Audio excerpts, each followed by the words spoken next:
P3 mencopet Partai Demokrat. Tidak ada dasar sama sekali bagi KSP, Kepala Staf Presiden Muldoko, orang istana, staf Presiden Jokowi melakukan langkah-langkah bahasa Romi pencopet. Pak Denny asal sembarangan menuduh, ya, sembarangan menuduh. Ini hati-hati, Anda tadi bilang menyerang pribadi, Anda sendiri menyerang pribadi Pak Muldoko. Tidak. Politik penjagalan yang dilakukan pihak istana dinilai hanya merupakan strategi playing victim dengan mengesankan seolah-olah Partai Demokrat telah menjadi korban kejahatan politik pihak istana dalam rangka untuk mendapatkan.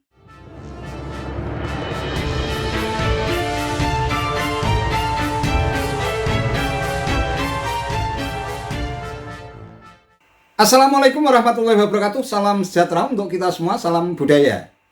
Sahabat-sahabat tercinta sebangsa dan setanah air yang sangat saya hormati, anak buah SBY yang pernah menjabat sebagai Wakil Menteri Hukum dan Hak Asasi Manusia atau Menkumham, Denny Indrayana terus berteriak lantang dengan menuduh istana telah bersekongkol untuk mencopet dalam tanda kutip Partai Demokrat yang kini dikomandani Agus Harimurti Yudhoyono alias AHY. Tak hanya Denny Indrayana, sejumlah petinggi Partai Demokrat juga terus menyerang dan menyudutkan Presiden Jokowi yang dianggap ikut larut dan cawe-cawe dalam kemelut internal Partai Demokrat antara kubu Cikeas AHY dengan kubu Muldoko yang merupakan hasil Kongres Luar Biasa alias KLB yang berlangsung pada tanggal 5 Maret 2021 di Deli Serdang, Sumatera Utara.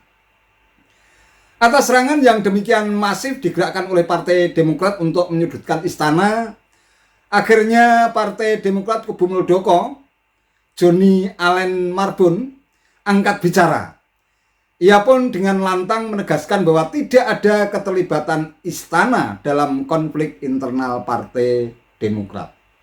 Dalam tweet saya juga mengangkat isu jangan sampai Mahkamah Agung setelah KPK dijadikan alat untuk merangkul kawan koalisi dan memukul lawan oposisi, setelah Mahkamah Konstitusi bisa dikondisikan untuk juga strategi pemenangan pemilihan presiden, maka jangan sampai Mahkamah Agung pun kemudian dijadikan alat melalui kasusnya peninjauan kembali Kepala Staf Presiden Muldoko yang dalam bahasa Romahur Muzi, Romi P3 mencopet Partai Demokrat.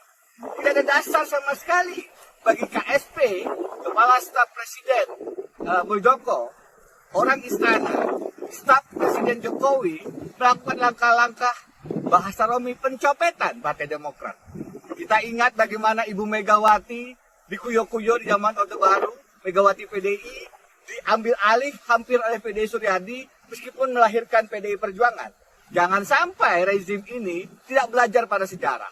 Jangan sampai kedaulatan partai diganggu-ganggu oleh pencopet yang sayangnya ada di lingkaran kekuasaan istana.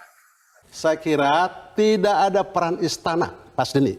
Terus terang saja tidak pernah Pak Muldoko ingin kepada Partai Demokrat. Tapi kader Demokrat lah kami-kamilah untuk mencari figur yang bisa mengembalikan Partai Demokrat menjadi partainya rakyat. Tidak ada, ya, tidak pernah, ya. Ini harus saya tegaskan. Jadi jangan Pak Denny asal sembarangan menuduh, ya, sembarangan menuduh. Ini hati-hati. Anda tadi bilang menyerang pribadi, Anda sendiri menyerang pribadi Pak Muldoko. Tidak ada. Bahwa Anda menjadi wamen pada saat itu adalah golongan 3. Itu barangkali rekayasa, itu yang disebut rekayasa. Harusnya wamen itu minimal golongan 4. Mungkin Anda balas budi dengan SBY dengan cara seperti itu, jangan begitu, sayang. Nah, yang kedua, kapan AHY di Demokrat? Kami Muldoko mengundang dan kita resmikan di Kongres Luar Biasa dan sah menurut Undang-Undang Partai Politik dan Anggaran Dasar, Anggaran Rumah Tangga Partai Demokrat yang sebelum direkayasa, dibegal oleh kelompok Cikeas. Sah. Kenapa? Anda sebagai orang luar, saya sebagai orang dalam, tahu persis.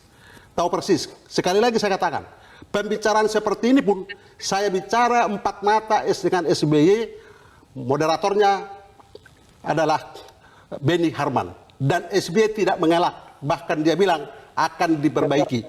Tapi sampai hari ini tidak ada diperbaiki, hanya pepesan kosong. Jadi Pak Denny, jangan membuat statement yang Anda hanya persepsi sendiri tanpa fakta dan data. Kalau saya fakta dan data.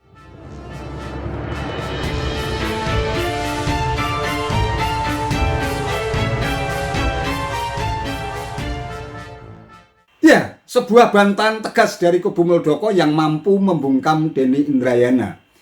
Meski demikian, tampaknya bantahan Joni Allen Marbun segera akan menjadi angin lalu. Lebih-lebih Presiden Jokowi selama ini terkesan diam dan tak pernah menggubris atas segala tuduhan yang diarahkan kepada dirinya. Bisa jadi sikap diamnya Presiden Jokowi ditafsirkan oleh Partai Demokrat dan simpatisannya sebagai restu kepada Muldoko dalam melakukan kudeta terhadap tahta Demokrat yang kini diduduki oleh AHY. Sangat beralasan pula kalau akhirnya AHY terkesan sangat frontal, bahkan cenderung liar dalam menyerang istana. Bisa jadi serangan AHY yang begitu masif dan bertubi-tubi diarahkan kepada Presiden Jokowi belakangan ini merupakan ekspresi sikap keresahan keluarga besar Partai Demokrat Cikeas yang dianggap terus dirongrong Muldoko, orang dekat Jokowi, dalam posisinya sebagai kepala staf kepresidenan. Denny Indrayana pun tampaknya terus berusaha menutupi kepanikan dan kekhawatiran dirinya dengan cara menghembuskan isu-isu kejahatan politik dan hukum yang dilakukan Presiden Jokowi. Ia pun secara terang-terangan menuduh Presiden Jokowi telah melakukan intervensi terlalu jauh dalam konflik internal di tubuh Partai Demokrat. Bahkan setelah Partai Demokrat bergabung dalam koalisi perubahan, Denny Indrayana terus berteriak-teriak ada upaya istana untuk menjegal Anies Baswedan agar tidak bisa melaju dalam kontestasi Pilpres 2024 dengan memanfaatkan instrumen hukum di balik peninjauan kembali atau PK yang diajukan kubu Muldoko ke Mahkamah Agung atau MA. Partai Demokrat tampaknya semakin panik dan ketar-ketir ketika Kejaksaan Agung menetapkan Sekjen Partai Nasdem, Joni G. Plate, sebagai tersangka dalam kasus dugaan korupsi BTS Pogi yang disebut-sebut merugikan negara senilai 8 triliun rupiah lebih. Serangan pun makin gencar dilakukan Denny Indrayana hingga menyebut Jokowi bersikap tidak adil dengan menggebuk oposisi dan memeluk koalisi. Tuduhan yang terkesan liar dan terus di-blow up dan dieksploitasi Denny Indrayana tampaknya berhasil mempengaruhi sikap politik para petinggi koalisi perubahan dan mereka yang pro Anies bahwa upaya penjegalan terhadap Anies Baswedan sebagai bakal capres itu memang benar adanya sehingga muncul istilah politik penjegalan. Meski tuduhan liar kepada istana untuk menjegal Anies dan mencopet Partai Demokrat terus dihembuskan secara masif, tetapi Denny Indrayana sama sekali tidak bisa menunjukkan buktinya. Politik penjegalan yang dilakukan pihak istana dinilai hanya merupakan strategi playing victim dengan mengesankan seolah-olah Partai Demokrat telah menjadi korban kejahatan politik pihak istana dalam rangka untuk mendapatkan simpati dan empati publik. Konflik dan kemelut internal Partai Demokrat tampaknya akan semakin rumit, apalagi terjadi di tahun politik menjelang perhelatan dan kontestasi pemilu 2024. Tentu akan menjadi sebuah prahara, bahkan tsunami politik yang mampu memorak-porandakan Partai Demokrat versi Cikeas apabila PK yang diajukan kubu Muldoko dikabulkan oleh Mahkamah Agung. Sungguh mengerikan apabila hal itu benar-benar terjadi. Bisa jadi akan terjadi suasana chaos sebagaimana yang diteriakkan Ketua Majelis Tinggi Partai Demokrat versi Cikeas Susilo Bambang Yudhoyono.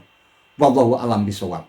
Itu saja yang bisa saya sampaikan. Terima kasih atas perhatiannya. Wassalamualaikum warahmatullahi wabarakatuh.